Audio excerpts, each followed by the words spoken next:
मैं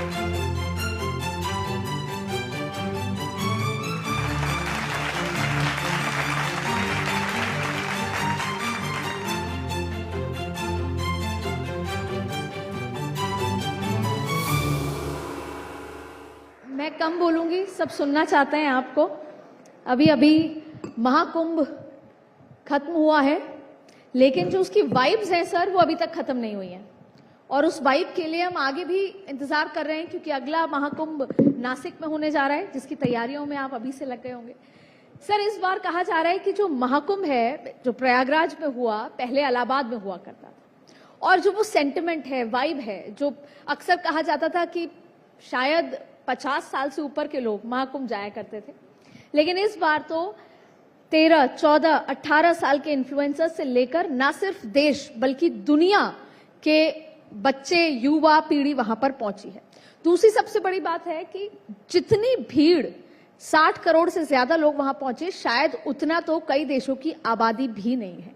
सर, समझना चाहेंगे कि ब्रांड इंडिया इस महाकुंभ के बाद कहां पहुंचा है? धन्यवाद अदिति जी, इस ग्लोबल समिट में मुझे आमंत्रित करने के लिए। मैं भारत 24 और उसके सर्वे सर्वा आदरणीय जेसी साहब का भी बहुत सारा धन्यवाद करता हूं। आपने चर्चा प्रारंभ करते हुए कहा कि नासिक के कुंभ की तैयारियां शुरू हो गई। आपने ठीक कहा। जब मैं कल आपके पास यहां आया, उससे एक दिन पहले, माने परसों, हम मध्य प्रदेश शासन के साथ में बैठ करके उज्जैन में नासिक के सिंहस्थ के आने वाले काम की समीक्षा कर रहे थे। और उसकी तैयारियां जिस स्तर पर की जानी है, क्योंकि ये देखते हुए कि प्रयागराज के कुंभ में जो अपेक्षा की थी, उससे दुगने से ज्यादा लोग वहां पहुंचे हैं। निश्चित ही सिंहस्थ में भी इसी तरह से लोग आएंगे। हम इस व्यापक स्तर पर वर्तमान में संपन्न हुए कुंभ या प्रयागराज के इस महाकुंभ से जो कुछ सीख सकते हैं,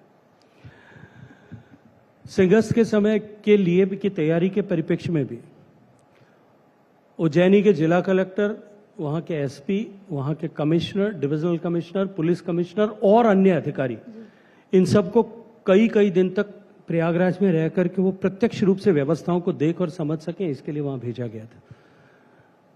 तो ये तैयारी का क्रम अनवरत चलता रहता। जहां तक कुंभ के स्थूल रूप से विस्तार का विषय आप सबने कहा, जो आज चर्चा का विषय है। देखिए, 2013 का कुंभ जो इससे पहले हुआ था, तब तक डिजिटल और सोशल मीडिया ने इतना डीपली पेनिट्रेट नहीं किया था। बिल्कुल। आज जिस तरह से समाज जीवन में हमारे सोशल मीडिया समाहित हुआ है, और दूसरी तरफ पिछले 10 साल में नरेंद्र मोदी जी के शासनकाल में भारत फैक्टर जो है, इंडिया फैक्टर जो है, जिस तरह से हमारी आने वाली जनरेशन के लिए एक स्वाभिमान का विषय बना है। दूसरा एक मिसिंग आउट फैक्टर भी था, फैक्टर ऑफ मिसिंग आउट, जिसको फोमो सामान्य बोलचाल की भाषा में कहते हैं, कि 144 साल बाद में आयोजन हो रहा है। इस आयोजन से शायद हम अगली जो है कई जनरेशन्स महरूम हो जाएंगी। इसके लिए भी लोगों का आना हुआ। कुंभ में 67 करोड़ लगभग लोग 45 दिन की इस यात्रा में आए। कल भी ऐसा लग रहा था कि लोग कुंभ को समाप्त करना नहीं चाहते, इतने लाखों की संख्या में कल भी वहां लोग मौजूद थे। एक दृष्टिकोण से देखें, कुंभ का समापन, शायद इस महाकुंभ का समापन जो हुआ होगा, लेकिन मैं ये मानता हूं कि कुंभ भारत के साथ में अनवरत रूप से जुड़ा हुआ है। कुछ लोगों के लिए जो स्थूल रूप से कुंभ को देखते हैं, उनके लिए कुंभ का नंबर 67 करोड़ बहुत महत्वपूर्ण होगा। जो स्थूल रूप से कुंभ को देखते हैं, उनके लिए कुंभ का प्रबंधन जिस तरह से किया गया, जिस तरह से वहां स्वच्छता का प्रबंधन किया गया, मैंने जिम्मेदारी लेकर के लोगों से कहा था कि आप कुंभ में जा रहे हैं, विदेशी यात्रियों से भी कहा कि आप एक कागज का थैला लेकर के जाइए, वरना मैं वहां प्रोवाइड कर दूंगा। 3 घंटे में मुझे आधा किलो कचरा ढूंढ करके दिखा दीजिए, मैं आपके टिकट्स को स्पॉन्सर करूंगा। ओह, वंडरफुल, वंडरफुल। 67 करोड़ लोग उस कुंभ में आए।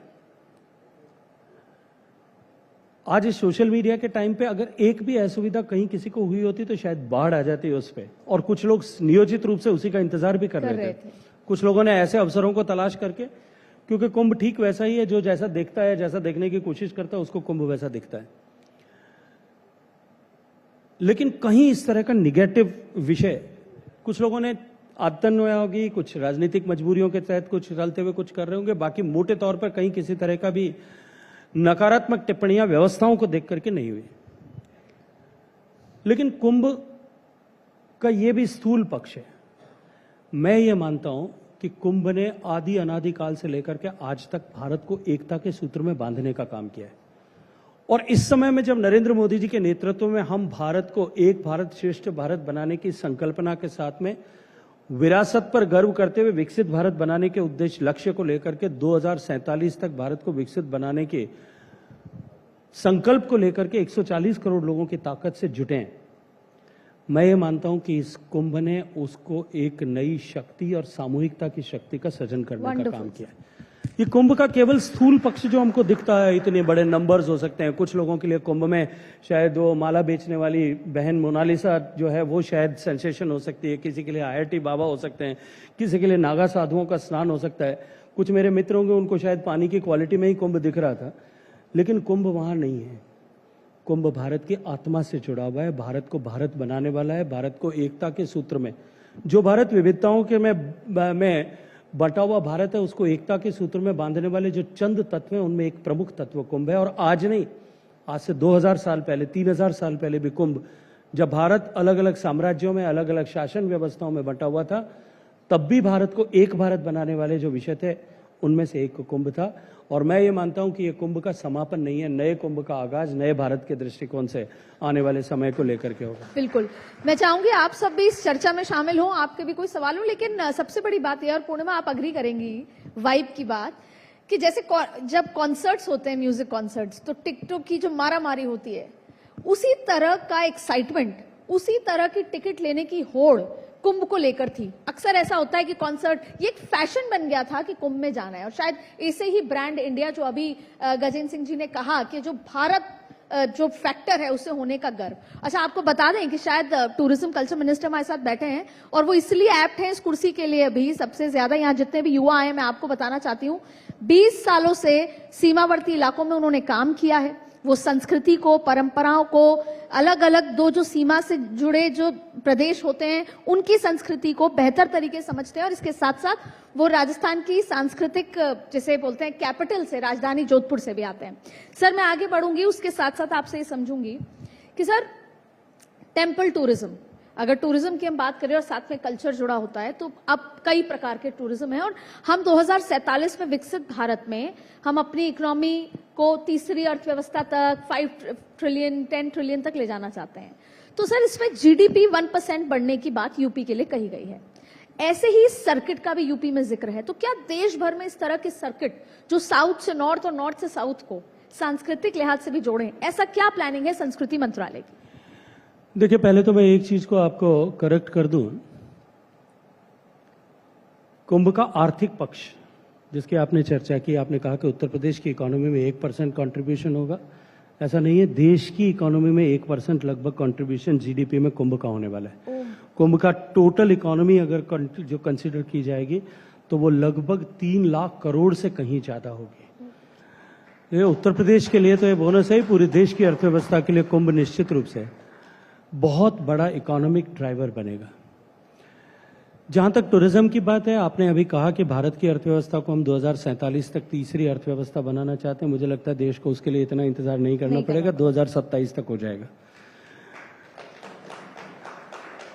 जहां तक टूरिज्म का फैक्टर है, स्पिरिचुअल टूरिज्म की आपने चर्चा की। आपने कहा कि मंदिरों में पर्यटन बढ़ा है, लोग मंदिरों में आस्था के साथ में जा रहे हैं। देखिए, माननीय प्रधानमंत्री नरेंद्र मोदी जी के नेतृत्व में जिस तरह से देश की सरकार ने विभिन्न योजनाओं का सूत्रपात किया, उनका संचालन किया, धरातल पर उनको उतारा, और देश के एक बहुसंख्यक समाज, एक बहुत बड़ा तबका जिसको केवल राजनीतिक गोटी के रूप में उपयोग किया जा रहा था, गरीबी हटाओ का नारा देकर के, लेकिन आजादी के इतने साल बाद में भी वो बुनियादी आवश्यकताओं के संघर्ष से बाहर नहीं निकल सका था। प्रधानमंत्री नरेंद्र मोदी की योजनाओं के चलते वो बुनियादी आवश्यकताओं से न केवल बाहर निकला, आप तो सम्मान के साथ में 25 करोड़ से ज्यादा लोग जो है आज मध्यम वर्ग का हिस्सा बने। सरकार की विभिन्न योजनाओं के चलते हुए आज उनके जेब में जब पहली बार डिस्पेंसेबल इनकम आई है, and that class is an aspirational class, जो आकांक्षी समूह है, जिनकी पिछले दशकों से, कुछ पीढ़ियों से आकांक्षाएं दबी हुई थी कि कभी हमारी जेब में पैसा होगा, मैं अपने माता पिता को लेकर के कुंभ जाऊंगा, दर्शन कराने के लिए राम जी के मंदिर में लेकर के जाऊंगा, मैं भगवान काशी विश्वनाथ के दर्शन के लिए लेकर के जाऊंगा, मैं काशी जो है महाकाल के दर्शन के लिए लेकर के जाऊंगा, मैं जगन्नाथ धाम में लेकर के जाऊंगा, मैं केदार बाबा के दर्शन के लिए लेकर जाऊंगा, चार धाम के दर्शन के लिए लेकर जाऊंगा। महीनों से, सदियों से एक जो उनके मन में एक आकांक्षा थी, कई पीढ़ियों से जो विचार था, उनके लिए जो गर्व का विषय था, वो सपना साकार हो रहा है। इसलिए आज हमारे मंदिरों में इतनी सारे लोग एक साथ उमड़े। ये पहली शुरुआत है। उससे आगे अगर हम बढ़ते हैं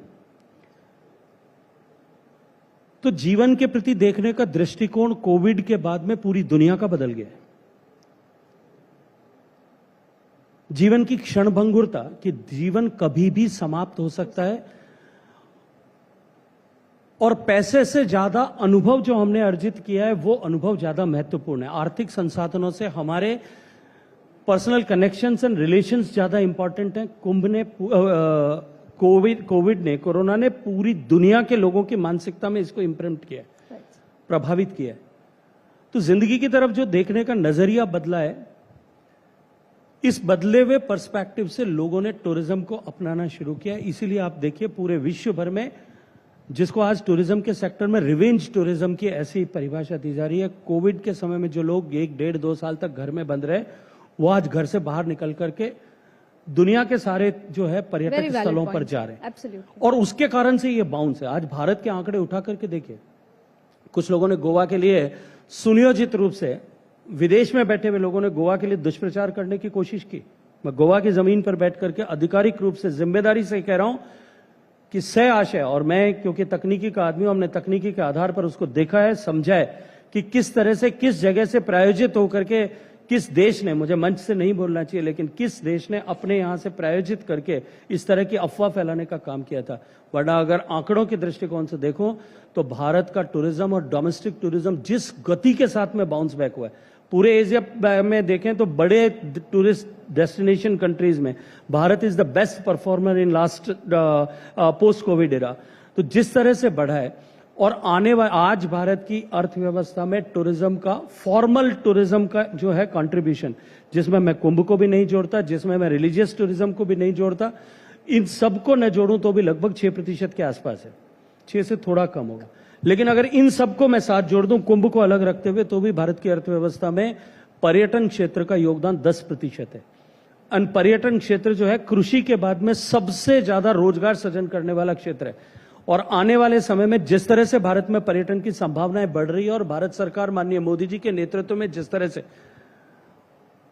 भारत के पर्यटन को और भारत की क्रिएटिव इकोनॉमी को, कल्चरल क्रिएटिव इकोनॉमी को, हमारी सांस्कृतिक ताकत के आधार पर, हमारे नेचुरल रिसोर्सेज के आधार पर, हमारी कल्चरल डाइवर्सिटीज के आधार पर, हमारी वन्यजीव संपदा के आधार पर, हमारे बीचेस के आधार पर, इन सब के आधार पर, और एक टूरिस्ट जिस बात की अपेक्षा कर सकता है, मन में शांति से लेकर के शरीर में व्याधि ठीक करने तक, जिस बात की भी अपेक्षा कर सकता है, वो सारे प्रोडक्ट्स जिस खूबसूरती के साथ में हमारे देश भारत को मिले, उन सब की ताकत के आधार पर और भारतीयों की बढ़ती हुई आर्थिक संपन्नता की ताकत के आधार पर मैं जिम्मेदारी के साथ में आज आपके चैनल पे, हालांकि भविष्यवाणी करने का काम जेसी साहब का है, लेकिन फिर भी मैं जिम्मेदारी से ये बात कहता हूं कि भारत की अर्थव्यवस्था में 3 ट्रिलियन, भारत की अर्थव्यवस्था में 10% का योगदान जो है वो टूरिज्म करेगा।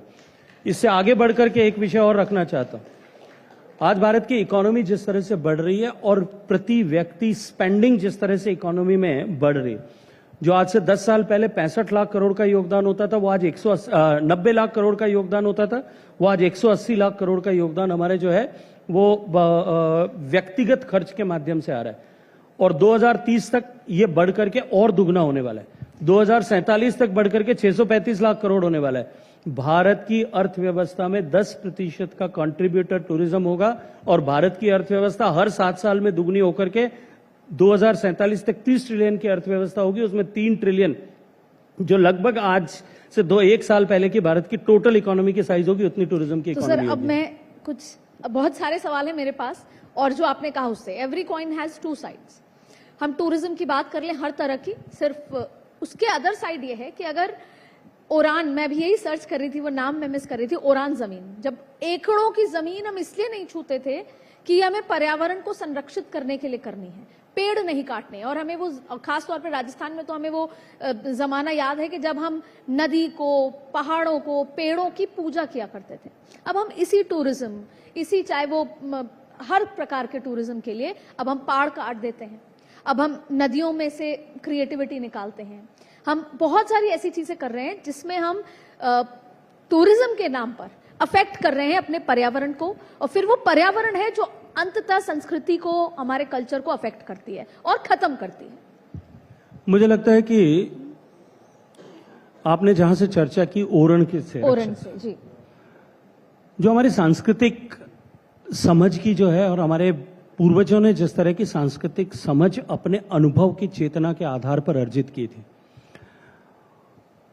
और जो भारत के इथोस थे उसके साथ में जुड़ा हुआ विषय था sense of responsibility towards the nature, the elements of the nature. उनकी रक्षा का दायित्व किसी कानून से नहीं आता था, उनकी रक्षा का दायित्व किसी किताब में नहीं पढ़ाया जा सकता था, पीढ़ी दर पीढ़ी हस्तांतरित होता था, संस्कारों के आधार पर हस्तांतरित होता था। लेकिन दुर्भाग्य से जिस तरह से पिछले 50-60 साल में उन विषयों का क्षरण हुआ, उसके कारण से कुछ चुनौतियां आई।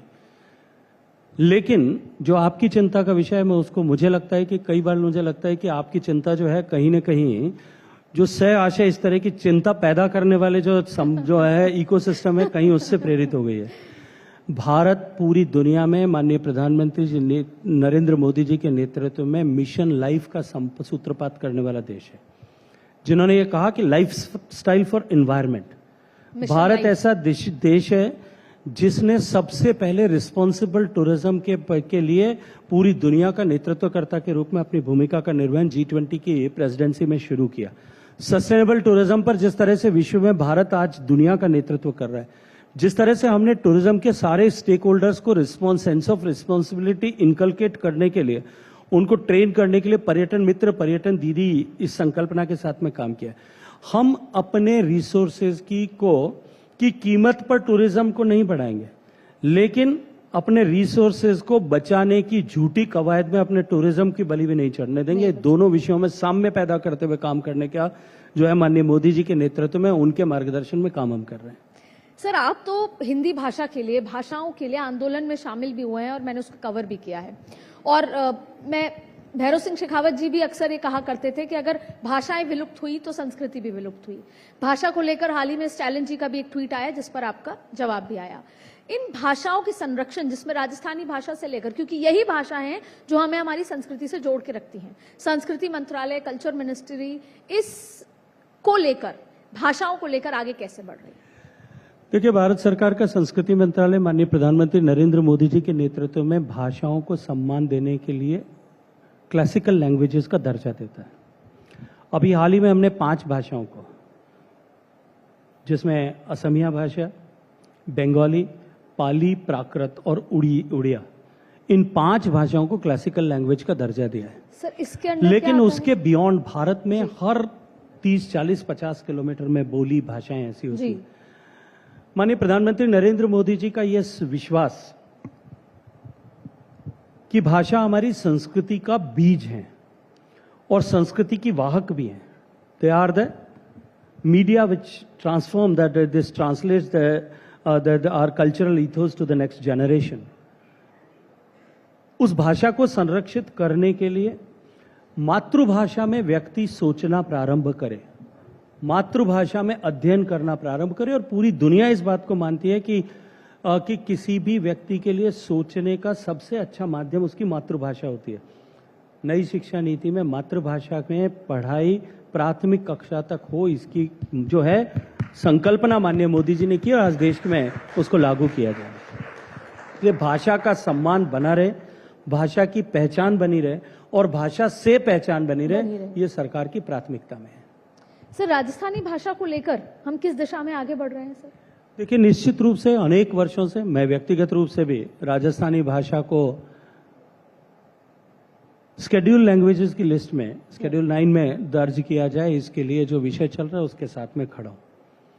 90 के दशक में जब हम छात्र संघ की राजनीति किया करते थे, उसके प्रारंभ में, तब भी हमने उसको लेकर के विभिन्न आंदोलनों में अपने आप को जो है हिस्सा बनाने का काम किया। उसके बाद में भी जनप्रतिनिधि के नाते भी विभिन्न अवसरों पर भी। लेकिन मैं ये मानता हूं कि केवल किसी भाषा को शेड्यूल लैंग्वेज बना दिया जाए, उससे भाषा का कल्याण नहीं हो सकता। हम अपने परिवारों में और आने वाली पीढ़ियों को किस तरह से उस भाषा में सोचना, बोलना और उस भाषा के साथ में जुड़े रहें, इन संस्कारों का हस्तांतरण किस तरह से करें। मेरे सामने भी बहुत सारे ऐसे लोग बैठे होंगे जो राजस्थान से जुड़े होंगे। एक बार उनको इस बात को झांक करके देखना चाहिए अपने घर जो है कि उनमें से परिवार के कितने बच्चे अब उनकी भाषा को, जो वो बोलते थे, उस भाषा को अपने घर में बोल पा रहे। ये जिम्मेदारी केवल सरकारों की नहीं हो सकती। बिल्कुल। ये जिम्मेदारी केवल कानून या व्यवस्था से नहीं आएगी, ये जिम्मेदारी हम सबको उठानी पड़ेगी। देश में अनेक ऐसे प्रांत होंगे जिनकी भाषाओं को मान्यता चाहे नहीं मिली होगी, लेकिन वो जब कभी भी जहां कहीं भी देश में, दुनिया में मिलेंगे, वो सीधे अपनी ही भाषा में संवाद करना प्रारंभ करेंगे। मुझे लगता है अदिति जी को और मुझे भी राजस्थानी में चर्चा करना प्रारंभ करना चाहिए।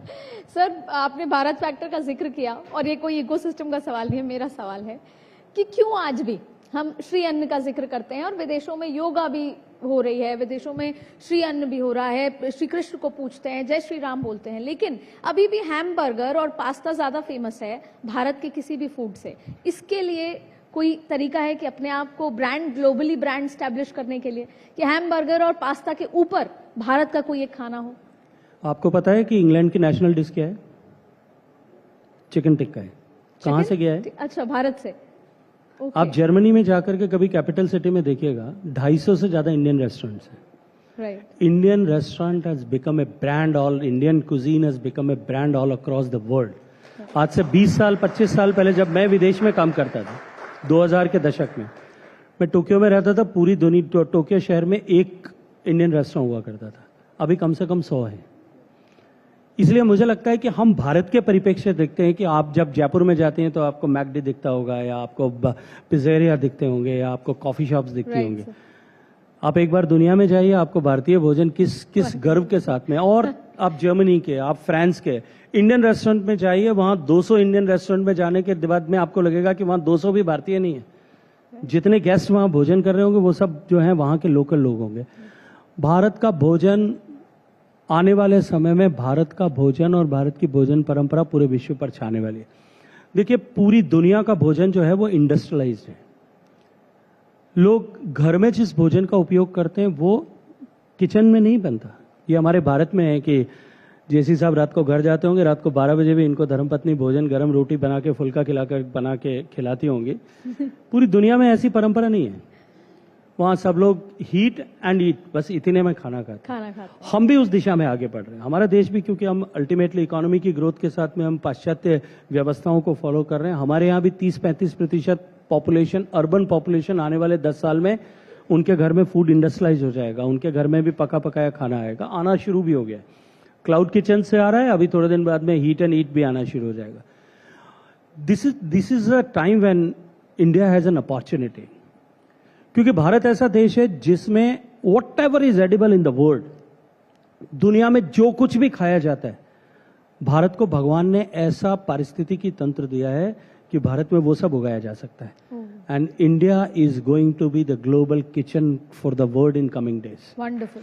आज जो भारत पूरी दुनिया की औषधि जो है फार्मेसी के रूप में पहचान बना रहा है, आज जो भारत पूरी दुनिया के स्पेस में जाने वाले यानों को लॉन्च पैड के रूप में पहचान बना रहा है, वो भारत आने वाले 10 साल में, आज आप जिम्मेदारी से कहता हूं लिख करके रखिए, पूरी दुनिया की किचन जो है वो भारत से चलेगी। ऐसी परिस्थितियां भारत में बनने वाली। Wonderful sir. सर, मेरे साथ बहुत सारे युवा हैं और एक बहुत गंभीर भी और चिंता करने वाला सवाल है जो समझना चाहती हूं मैं। टूरिज्म, कल्चर, मेडिकल टूरिज्म भी, या रिलीजन, स्पिरिचुअलिटी, सबसे जुड़ा हुआ। हम कहीं ना कहीं सनातन में तो आगे बढ़ रहे हैं, सोशल मीडिया के माध्यम से हो, खुद नरेंद्र मोदी से युवा बहुत ज्यादा इंस्पायर होते हैं, मंदिर भी जाते हैं, सब कुछ हो रहा है। लेकिन अभी भी जो रिलीजियस होना और एक स्पिरिचुअल होना, आध्यात्म की तरफ आगे बढ़ना, क्योंकि आपने देखा कि 30 साल का बच्चा है, शादी करने जा रहा था, घोड़े पे डेथ हो जाती है हार्ट अटैक से। स्ट्रेस बहुत है काम को लेकर। तो कहीं ना कहीं भारत में कुछ इस तरह का करने की कोशिश है कि युवाओं को आध्यात्म से भी जोड़ा जाए। जैसे कि अगर कोई ऐसी बात होती है कि विदेश से कोई आया है, उसने कोई मंदिर बता दिया, वो मंदिर फिर लोग फेमस हो जाते हैं। मैं जानना चाहती हूँ कि एक तो है रिलीजियस कि आप राम मंदिर गए, एक है आध्यात्म से जुड़ने का। इस लिहाज से चाहे फिर वो मेंटल हेल्थ के लिए हो, कैसे देखते हैं आप सर? देखिए, आस्था और विश्वास आस्था और समझ इन दोनों में जितना फर्क है जी, उतना ही फर्क जो है वो स्पिरिचुअल और आध्यात्म में है। मतलब लोग डुबकी लगा रहे हैं, स्पिरिचुअलिटी लेकिन आस्था से आती है। हमको अपनी पारिवारिक व्यवस्थाओं में आस्था है, हमको अपने सामाजिक मान्यताओं में आस्था है, हमको अपने धार्मिक उपदेशों में आस्था है, हमको परिवार के बुजुर्गों ने जिस तरह के विषयों को फॉलो किया है उसमें आस्था है। वहां से आस्था और स्पिरिचुअलिटी शुरू होती है। लेकिन आध्यात्म एकदम उससे परे है। आस्था के माध्यम से, आस्था के रास्ते से आध्यात्म की तरफ बढ़ा जा सकता है, आध्यात्मिक अनुभूतियों को प्राप्त किया जा सकता है। लेकिन भारत के दर्शन में, भारत के ऋषियों ने, मनीषियों ने उसके लिए अपनी अलग से एक व्यवस्था पूरी खड़ी की है। लेकिन वो सामान्य व्यक्ति जो है, न तो उसका विषय है, न उसकी समझ के बूते में है। इसलिए सामान्य व्यक्ति को इन सब विषयों से जोड़ने के लिए धर्म के तंतु और आस्था के तंतुओं का उपयोग हमारे ऋषियों मनीषियों ने किया। अब प्रकृति के पंच महाभूत, उनके बारे में अगर मैं आध्यात्मिक दृष्टिकोण से उनकी उपस्थिति, उनकी सृष्टि के निर्माण में, उनकी सृष्टि की रचना में उनकी उपयोगिता, सृष्टि के निर्माण के समय ईश्वर का संकल्प और उस समय उन 5 तत्वों को जोड़ करके सृष्टि का निर्माण करना, इसको समझाना चाहूंगा। सामान्य व्यक्ति नहीं समझ सकता। लेकिन सामान्य व्यक्ति को उन पंच महाभूतों या प्रकृति के संरक्षण के लिए जोड़ना, उसके लिए हमारे ऋषियों मनीषियों ने धर्म के बंधु को जोड़ा, तंतु को जोड़ा। और क्या कल्पना की कि जो देता है वो देवता है। हमारे माता पिता हमको जीवन देते हैं, इसलिए उनको देवता के रूप में पूछना है। माँ अपने कोख में रख करके जीवन देती है, उसको सर्वोच्च दर्जा देना है। पृथ्वी हमें जो है जन्म से लेकर के मृत्यु तक अपने वक्षस्थल पर आश्रय देती है और अंततः अपने आप में समाहित करती है, इसलिए उसको माँ के रूप में पूछना है। वृक्ष हमें फल देते हैं, औषधि देते हैं, हमें ऑक्सीजन देते हैं, इसलिए उनको देव के रूप में पूछना है। जल स्रोत हमें जीवन प्रदान करते हैं, इसलिए नदियों को देवी के रूप में पूछना है। गंगा जो इस देश की 40% आबादी की जीवन का आधार है, उसको सबसे जो है बड़ी आस्था के साथ में देखना है। जो हमारे पर्वत हैं वो औषधि देते हैं, वो बर्फ को अपने सिर मुकुट पर सजा करके रखते हैं, वो पानी देते हैं, इसलिए उनको देव के रूप में पूजना है। जो देता है, गाय हमें दूध देती है, उसको देवी के रूप में पूजना है। जो देता है उसको देवता के रूप में पूजने का विधान किया गया। इतना ही नहीं, इकोसिस्टम का हर घटक, छोटे से छोटा प्राणी तक का, उसके संरक्षण के लिए भी उसको किसी न किसी देवता के साथ में जोड़ने का विधान किया गया। उसकी सवारी के रूप में मूषक को भी उसके जो है इंपॉर्टेंट इस भारत की व्यवस्था ने दी। और जो देता है उसको देवता मानना, उसको रक्षा सूत्र मानना, बांधना। जिसको रक्षा सूत्र नहीं बांध सकते उसकी परिक्रमा करके उसके साथ में सहज सामान्य व्यक्ति का जुड़ाव करना। धार्मिक आस्था के माध्यम से आध्यात्मिक समझ जो नहीं रख सकते उनको जोड़ने का विधान हमारे मनीषियों ने किया। इसलिए इन दोनों को आप अलग अलग करके भारत में नहीं देख सकते। और इन लोगों को अलग अलग करके देखने की कोशिश उन्हीं लोगों ने की है जिनके दिमाग पर जो है वो मैकाले की शिक्षा और मार्क्सवाद के सोच जो है जिनके दिमाग पर जमी हुई, वही लोग ऐसा सोचते हैं। सर, एक आखिरी सवाल, आपको क्या लगता है कि एआई कितना ज्यादा फैसिलिटेट कर पा रहा है या उसको आगे बढ़ा पा रहा है हॉस्पिटैलिटी को और टूरिज्म? देखिए, कुछ लोगों को नाहक कुछ विषयों को लेकर के चिंताएं होती हैं। जब कंप्यूटर आया था ना, 80 के दशक में भारत में कंप्यूटर आना शुरू हुआ था और दुनिया में कंप्यूटर ग्लोबली, कंप्यूटर का ग्लोबलाइजेशन हो रहा था। तब लोगों को कंप्यूटर को लेकर के बड़ी चिंताएं थी। अब तो देश दुनिया में सारे लोग बेरोजगार हो जाएंगे। जब इंटरनेट आया तो उसको मिलेनिया की सबसे बड़ी घटना और दुर्घटना मानते हुए डिबेट हो रहा था। आपके जीवन में इंटरनेट इतनी सहजता के साथ में समाहित हो गया, आपको शायद उसका कोई इम्पैक्ट यू हैव यूटिलाइज, जनता ने उसको, सामान्य व्यक्ति ने कंप्यूटर जो है इंटरनेट को एक टूल के रूप में यूज किया।